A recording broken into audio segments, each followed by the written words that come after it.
یو څو مختصر خبرې چې په دې سره ستاسو شخصیت ښکلی کیږي او تاسو ته عزت درکوي، تاسو درنئ. اول نمبر چې یو چا نه دې قرض واخیستو، یو څیز یا روپۍ وغیره چې څه دې هم د چا نه قرض واخیسته، د هغه د وینا نه مخکې بیرته ورته واپس کا، ځکه په دې سره د هغه اعتماد په تا باندې پخیږي او د هغه په نظر کې ستا عزت او لوی پن نور هم زیاتیږي.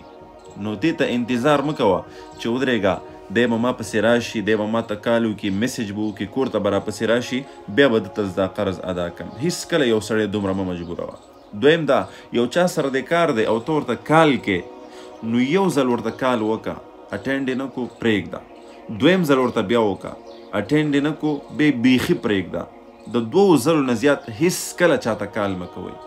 په دې سره هم ستا شخصیت به دروند پاتې شي. که دې نه علاوه ته ورپسې کالونه کوې او بار ورپسې میسیجونه وغیره کوې، نو په دې سره ته د هغه په نظر کې نور هم ښکته کیږي. نو که وایې چې زما شخصیت د هغه په نظر کې ښکته نشي، بس پرېږده. دریم نمبر، که یو څوک ستا مدد وکړي، تا سره ښه وکړي، تا سره یو نیکي وکړي، احسان در باندې وکړي، نو د هغه شکریه ادا کوه. د زړه نه شکریه ادا که، په ښو خوږو الفاظو سره د هغې شکریه ادا که، ځکه په دې سره به هغه سړی د نورو سره تعاون او مدد شروع کړي. ځکه دلته کې تا د هغه زړه خوشحاله کو.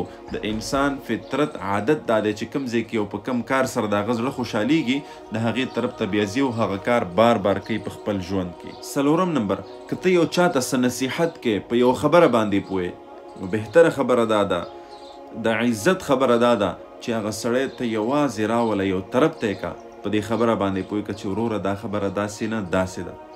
خو که ته چېرته د یو چا تعریف کې، د هغه صفت بیانې، نو بیا په ډک محفل کې بیان که.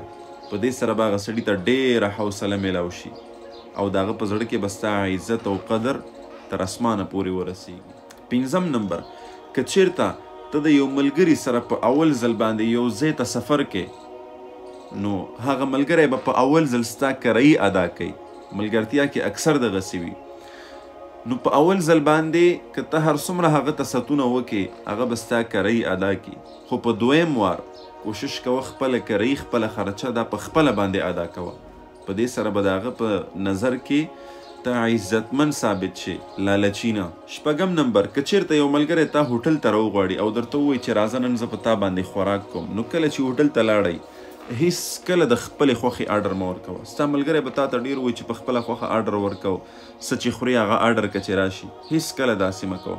کیدای شي ته یو داسې خوراک، یو داسې څیز آرډر کړې چې هغه ستا د ملګري د وس نه بهر وي، نو په دې سره به ته ستا شخصیت دا بالکل صفر شي.